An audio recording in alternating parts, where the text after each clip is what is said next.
What's up YouTube, Balboa here with part 2 of my look at Iron Man figures.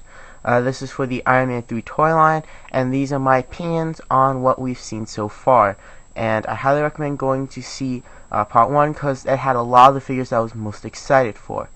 And with that said, let's get started. So the first figure we have here is the Iron Patriot. It looks cool.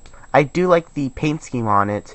As you can see, it does have interchangeable hands and a clip-on missile launcher. It looks interesting, and I might get the figure. It probably will be one of the last ones I pick up. It honestly depends on his role in the movie, but it looks pretty cool, not gonna lie. This one is by far my least favorite, and this is one I'm definitely not gonna be picking up.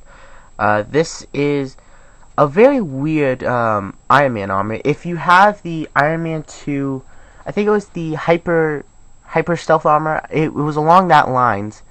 It's basically this design, but with missile launchers on the legs and a new hand with a weird shoulder missile. Now, it's kind of weird how it's the angle the shoulder missile's on is just very strange.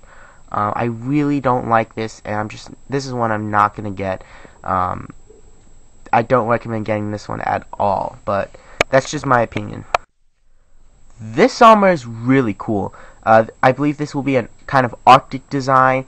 It has a missile that I believe will clip on both arms, and I believe that black piece is a backpack. And you can see that it has an interchangeable arm where you have a saw. That's pretty cool, and this is definitely a figure I would pick up. I recommend this one because if you don't have an Arctic armor, this would be an interesting one to pick up. So, yeah. I believe this one is a deep dive armor, and it looks very cool. I like both interchangeable arms, they look very nice, and I believe the shoulder pieces can come off and be attached as little guns, you can see there. And it does have some kind of torpedoes on the legs, or they may be boosters. It looks very cool, and this is one I definitely want to pick up. Alright, so here we have War Machine, and War Machine actually looks pretty cool. I believe this will be his new look. I'm not sure if they're going to tweak the armor a little, but they might. It looks very awesome and very cool. The interchangeable arm is a little strange, and I wish it had some silver paint apps, but that's nothing a Sharpie or some paint can fix. I'm not quite sure what that almost forearm piece is for. Maybe an interchangeable forearm.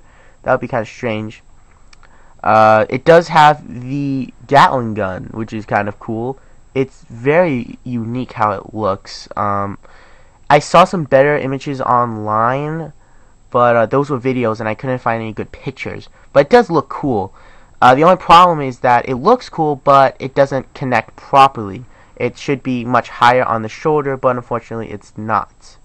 Very strange. This is a very unique armor. I couldn't find any good images of it, and it looks like he has a gun arm and a sword. Now, I'm not sure he has interchangeable arms. He probably does, but I don't know what they look like. And they're very strange. It's a very strange armor, I'm not gonna lie, but it depends on how they execute it. If they're gonna change things, or it will be like a sword type armor. It might be one I will pick up, but I want to get a little more information on this one before I say it's a definite one. And here we have what I believe will be the stealth armor. It does come with a normal hand, so don't worry, his arm isn't in that weird position holding the missile launcher. It looks cool. I like the paint scheme on it. I'm a sucker for the black, red, and the very light metallic blue. I love that paint scheme, and it definitely looks cool. But I'm not sure if it has any like a must-have feature. Like there's a lot of armors that I've covered that have a must-have feature, like a saw arm or something like that. And this one just really doesn't have that, and it looks cool. But it would definitely be one I would pick up at the tail end of the line, kind of. When the line starts going on clearance or starts dying out, that's when I would pick up.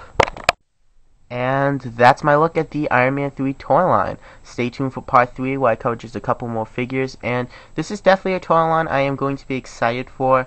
I'm a huge Iron Man fan, so I'm just going to be a sucker for the line, but I hope that the figures end up being better than what these images show. Now, that usually is the case sometimes, where they just give it a little more articulation and take away from the paint scheme. It's very strange how they do it with the prototype images, but this is definitely a line I'm going to look forward to because I really like the gimmick idea. So with that said, I hope you guys enjoyed this look, and let me know what you guys think of the armors, in the comment section. Till then, see you later.